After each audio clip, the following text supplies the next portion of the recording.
sudah bersama dengan salah satu pihak yang terus hadir dalam persidangan. Dia adalah perwakilan dari Advokat Cinta Tanah Air, ada Irfan Pulungan bersama saya hari ini. Selamat pagi Bang Irfan. Selamat pagi, Assalamualaikum warahmatullahi wabarakatuh. Selalu hadir dalam persidangan hingga persidangan ke-7 saat ini. Seperti apa Bang Irfan melihatnya? Adakah kejanggalan-kejanggalan yang selalu hadir dalam persidangan yang sudah digelar hingga saat ini? Ya, kami dari AKTA punya kepentingan dan merupakan salah satu sebagai kuasa hukum pelapor ya, Nopel Babukmin ya. Jadi kami dari AKTA senantiasa terus mengawal proses persidangan dari mulai persidangan pertama yang diselenggarakan di PN Jakarta Pusat yang bertempat di Jalan Gajah Mada, dan pada sidang berikutnya yakni pada sidang pembuktian dipindahkan di gedung Kementerian Pertanian. Gedung Pertanian ini. Jadi kami berusaha untuk terus melihat situasi perkembangan bagaimana proses persidangan dari tahap-tahap persidangan yang sekarang memasuki proses saksi pelapor dan juga saksi fakta. Jadi kami punya kepentingan untuk itu. Oke, sejauh ini bagaimana Anda melihat sidang yang sudah berjalan dengan hadirnya saksi-saksi yang sudah dihadirkan oleh jaksa penuntut? Ya, sangat dinamis ya, sangat dinamis, dan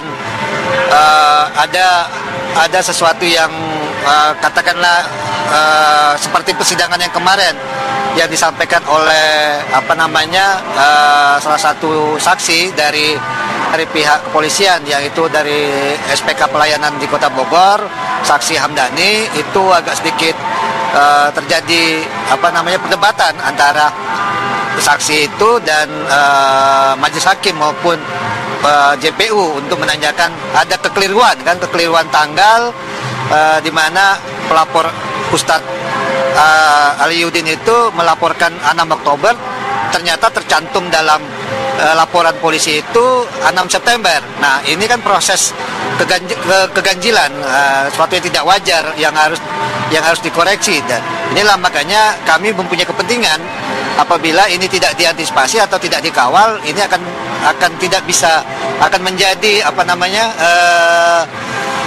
akan terbebas lah begitu.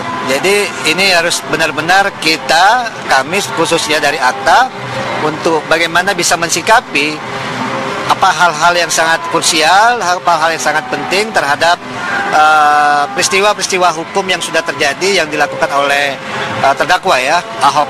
Oke, Bang Irfan, kalau kita lihat dari keterangan dari pihak Basuki Cahayapurnama sebagai terdakwa, kemarin juga dalam sidang sebelumnya Humphrey Jemat menyatakan bahwa memang yang mereka gunakan untuk dalam persidangan adalah melihat fakta-fakta dari ataupun riwayat-riwayat dari para saksi yang didatangkan oleh jaksa penuntut umum, mulai dari riwayat pekerjaan mereka sampai juga fakta-fakta yang mereka anggap sebagai sebuah kejanggalan yang mereka angkat bahwa mereka sebenarnya tidak sah untuk hadir dalam persidangan sebagai saksi begitu. Bahkan juga ada 2 saksi yang dipolisikan dan bisa kita katakan dikriminalisasi. Apakah ini sebuah hal yang sah kalau menurut Anda?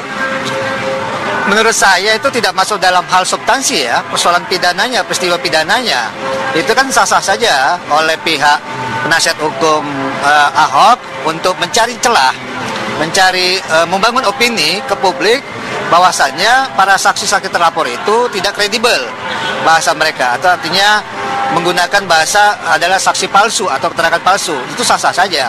Itu mungkin menjadi bagian intrik dan strategi mereka supaya opini publik itu melihat pelapor-pelapor ini adalah tidak begitu memahami peristiwa pidananya, peristiwa hukumnya. Tapi ya bukan itu persoalannya. Persoalannya adalah peristiwa hukumnya sudah terjadi dan di situ sudah ada peristiwa pidana dan sudah ditetapkan sebagai tersangka, dan Ahok sendiri mengakui adanya peristiwa itu, mengakui perbuatan itu, dan dia tidak membantah video yang diupload oleh oleh bidang Kominfo atau bidang Humas di Pemprov itu dia tidak membantah peristiwa itu, dan itu juga sudah dilakukan uji forensik oleh Mabes Polri, Barreskrim, tidak ada yang diedit, dan itu memang asli. Jadi saya pikir kalaupun penasihat hukum dari pihak Ahok, ya boleh-boleh saja, memang itu strategi dari penasihat hukum untuk bagaimana terbangun opini publik. Jadi seolah-olah Ahok itu memang tidak melakukan perbuatan penistaan atau penodaan terhadap Al-Quran. Oke, tapi pada intinya adalah hal-hal yang mereka lakukan pihak Basuki Cahayapurnama dengan melaporkan para saksi merupakan sesuatu yang di luar substansi persidangan menurut Anda. Bang Irfan, sudah hadir dalam persidangan sampai sidang ke-7 hari ini yang akan digelar pada pagi hari ini. Pada sidang ke-6 pada tanggal 17 Januari 2017 yang lalu, Anda juga hadir di dalam. Yeah. Nah, kami dapatkan informasi bahwa terjadi dikonfrontasi begitu antara saksi dari pihak polisian, dari Polres Bogor begitu dengan saksi pelapor Wilyudin pada sidang ke-6 yang lalu. Bisa Anda ceritakan bagaimana sebenarnya konfrontasi berlangsung? Apakah ketika ada dimintai keterangan dari Wilyudin begitu, apakah ada pembelaan seperti apa yang dilakukan oleh jaksa penuntut umum terhadap saksi pelapor atau bagaimana? Nah, itu yang saya katakan tadi. Jadi ada ketidakcermatan yang dilakukan oleh pihak penerima laporan, ya, dalam hal ini Brigadir Hamdani, ya, selaku SPK pelayanan di Polres Bogor. Jadi dia tidak cermat untuk mengetik atau melihat isi dalam laporan tersebut. Jadi dari situ kan kelihatan betul tidak profesionalitasnya seorang polisi melayani ketika ada orang yang mau melapor gitu. Bayangkan saja peristiwa hukumnya itu terjadi 27 September. Dia melapor 6 Oktober. Tertulis di situ 6 September dia melapor. Nah, itu kan menjadi kejanggalan. Nah, itu yang menjadi persoalan di pihak penasihat hukum.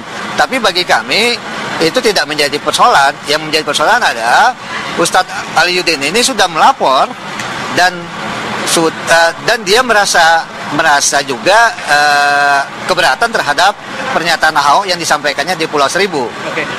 Tapi ketika kemarin kedua saksi dari Polres Bogor begitu juga kukuh dengan pernyataan mereka bahwa mereka sudah melakukan hal yang benar ketika menerima laporan dari Wilyudin begitu.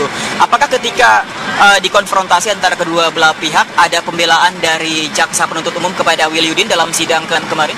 Oh iya, tetap pasti JPU tetap berpedoman kepada keterangan Ustadz Aliuddin, ya, karena mereka berpatokan pada keterangan pelapor itulah yang menjadi pertimbangan dari JPU. Nah, makanya yang dicerca, yang dikejar itu adalah pernyataan dari Brigadir Hamdani itu, kenapa dia terus menuliskan tanggal 6 September itu, padahal sudah dikoreksi oleh Ustadz Aliuddin di komputernya sendiri gitu. Nah, itu kan persoalan. Nah, bagaimana bisa terjadi ketika itu sudah di print terjadi lagi tanggal yang belum dikoreksi. Artinya kan tidak cermat ini. Oke, itu adalah sidang yang ke-6 pada tanggal 17 Januari yang lalu. Kita ke sidang hari ini rencananya akan menghadirkan 2 saksi fakta begitu, yang salah satunya adalah lurah di Kepulauan Seribu begitu, dan juga pihak dari Kementerian Kominfo yang kabarnya adalah perekam dari pidato yang dilakukan oleh Basuki Cahayapurnama. Seberapa kuat kedua saksi fakta ini dalam persidangan kali ini? Ya, ini sangat penting kedua saksi fakta ini kan lanjutan dari hadirnya saksi fakta yang kemarin. Karena kemarin kedua saksi fakta hadir, tapi oleh pihak penasihat hukum mereka keberatan untuk dihadirkan karena bahasa mereka JPU tidak melakukan koordinasi terlebih dahulu terhadap penasihat hukum. Nah, itu sebenarnya tidak diatur dalam KUHP. Nah, tapi itu disetujui oleh pihak majelis hakim. Nah, oke, sekarang dilanjutkan dengan menghadirkan kembali kedua saksi fakta ini. Nah, bagi saya itu sangat penting, artinya menunjukkan dan ada yang mengetahui jelas peristiwa hukumnya itu terjadi. Nah, mungkin bisa dalam keterangan oleh lurah tersebut karena dia hadir.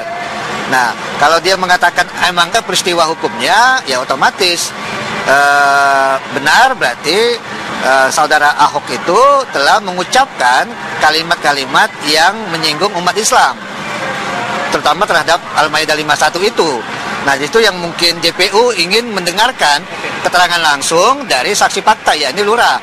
Nah, berkaitan dengan Nurholis yang merekam peristiwa itu, pidato Ahok itu, ya memang kita ketahui semua pihak mengambil sumber dari info dari Pemprov DKI. Tentunya dia yang mengupload dari video itu menjadi Pemprov DKI. Nah, itu yang mungkin JPU merasa ingin menegaskan atau meminta keterangan dari pihak Nurholis yang dia merekam. Gitu. Apakah benar dia hadir dan merekam peristiwa itu? Itu. Oke.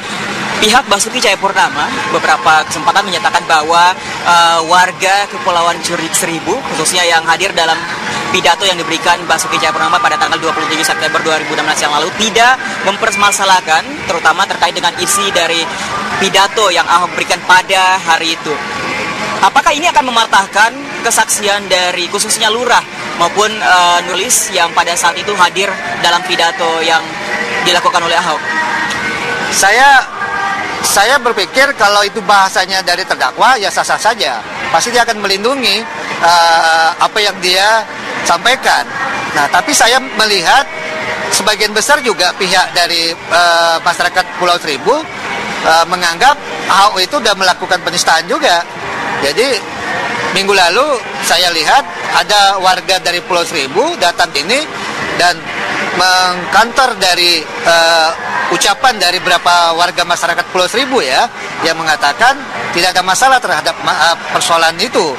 Tapi ada sebagian besar dari masyarakat Pulau Seribu juga yang melihat, ya, ini sudah ucapan dari pidato terdakwa tersebut yang merupakan sebuah penistaan atau sebuah penodaan terhadap Al-Quran. Jadi mereka juga merasa tersakitilah sebagai umat Islam gitu. Oke, selain keterangan, tentunya yang Anda harapkan adalah tidak hanya sekedar memberikan pernyataan bahwa memang Ahok memberikan pidatonya pada tanggal 27 September itu. Lebih dari itu, apa keterangan yang Anda harapkan yang akan keluar dari saksi fakta, 2 orang saksi fakta yang akan hadir pada persidangan kali ini? Ya, kita berharap semua, ya, apa nanti yang disampaikan oleh saksi fakta, mengungkapkan kejujurannya, mengungkapkan apa adanya yang dia ketahui, yang dia dengar. Saksi fakta itu kan melihat, mendengar, mengetahui peristiwa-peristiwa hukum yang ada, yang dia rasakan sendiri gitu. Nah, saya kira nanti itu bisa kita dengar langsung dari kedua saksi fakta ini, ya. Saya berharap kedua saksi fakta ini jujur dalam menyampaikan keterangan-keterangan yang akan disampaikannya dalam persidangan nanti gitu. Saya yakin dan percaya mereka juga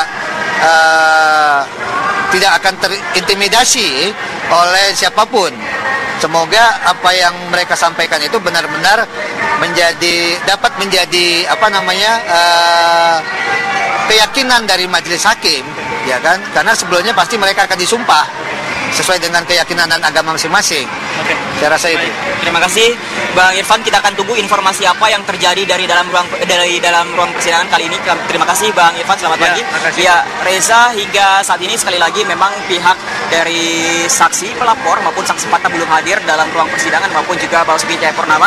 Namun informasi terakhir yang kami dapatkan bahwa Basuki Cahayapurnama atau Ahok saat tidak menuju ke gedung Kementerian Pertanian di kawasan Jakarta Selatan. Dan sekali lagi, Reza, hari ini akan hadir 5 orang saksi dan 2 orang diantaranya adalah saksi fakta yang merupakan 2 saksi yang hadir pada saat Basuki Cahayapurnama memberikan pidatonya pada tanggal 27 September 2016 yang lalu. Salah satu saksi adalah Nurholis yang merupakan saksi dari pihak Kementerian Komunikasi dan Informasi yang saat itu merekam kejadian ataupun pidato yang berlangsung pada saat itu. Dan satu lagi adalah lurah di Kepulauan Seribu yang juga hadir dalam pidato yang diberikan oleh Basuki Cahayapurnama. Reza. Ya, Pandi.